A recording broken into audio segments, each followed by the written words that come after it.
सरताज है, जिस पर हित का जिन शासन का आधार है।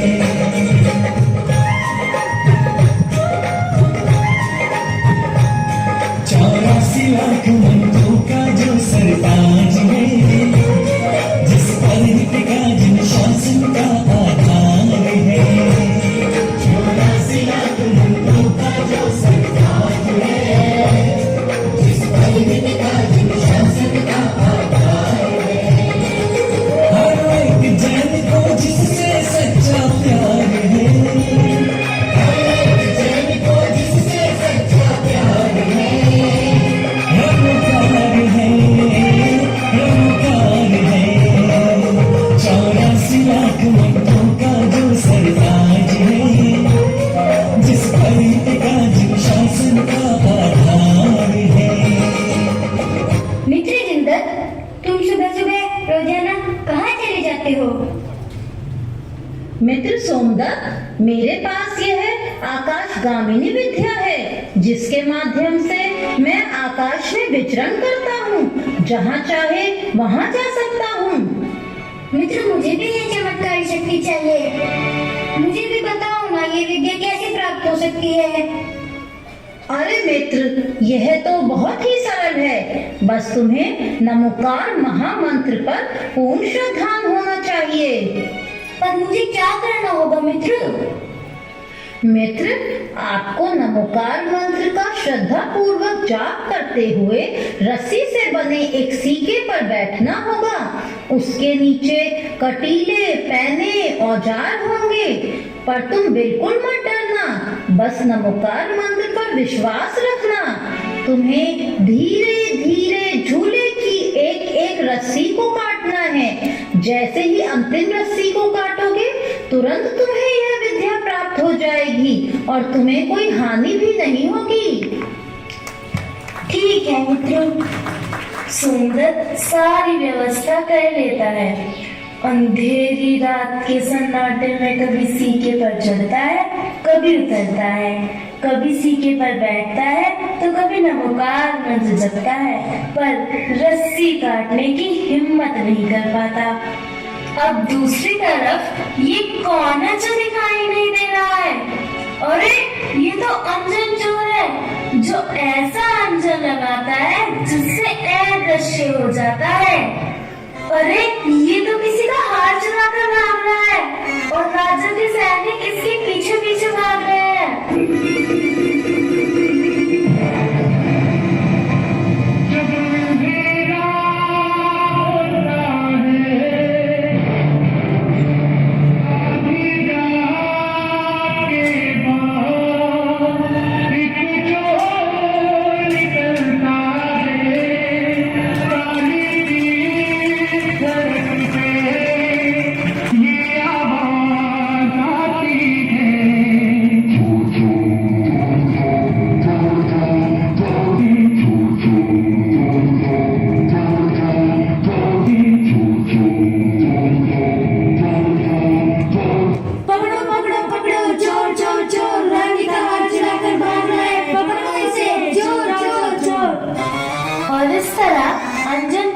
किसी तरह जंगल में जाकर पेड़ के पीछे छिप जाता है और वहां से सोमदत्त को देखने लगता है, पर वह कुछ समझ नहीं पाता है, इसलिए सोमदत्त से जाकर पूछता है, अरे भाई, ये तुम क्या कर रहे हो?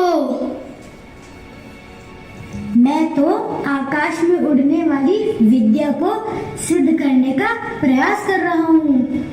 सोमदत्त अंजन को पूरी विद्या समझाता है और नमोकार महामंत्र सिखाता है।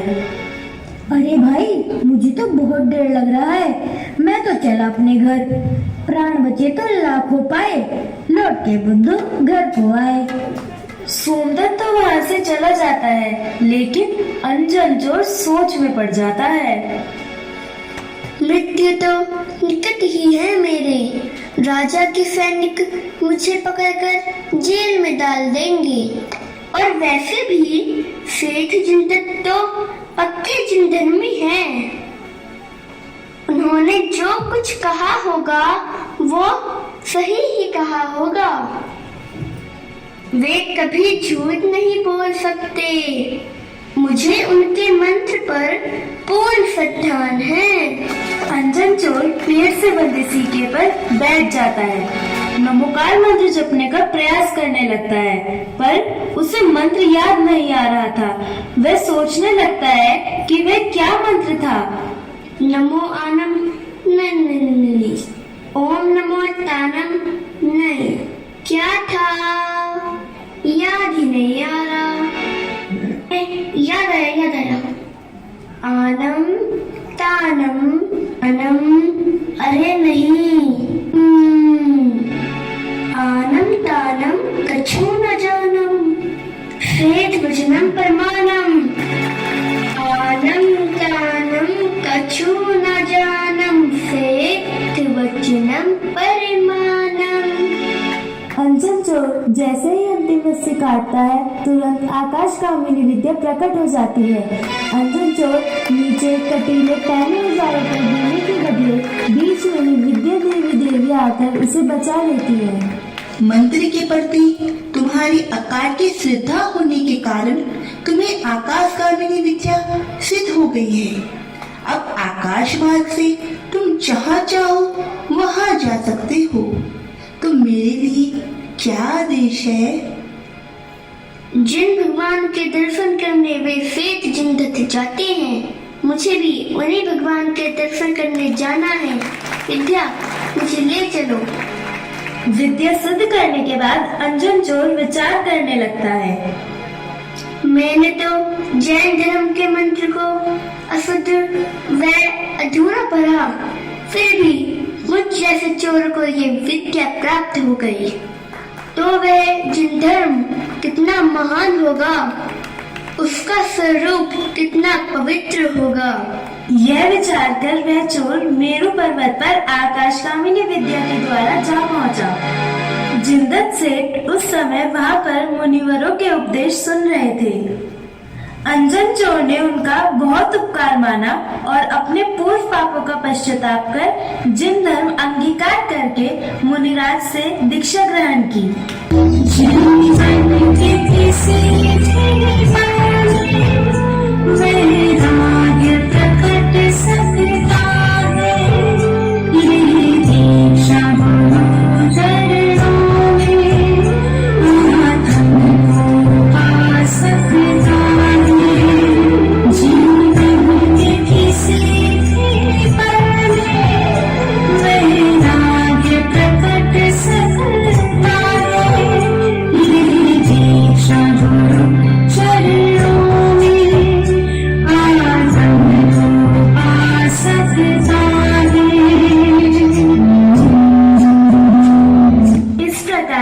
साधु होकर आत्म ध्यान में लीन होकर मुनिराज ने केवल ज्ञान प्राप्त कर लिया और अंत में कैलाश गिरी से मोक्ष प्राप्त कर सिद्ध पद को प्राप्त हुए।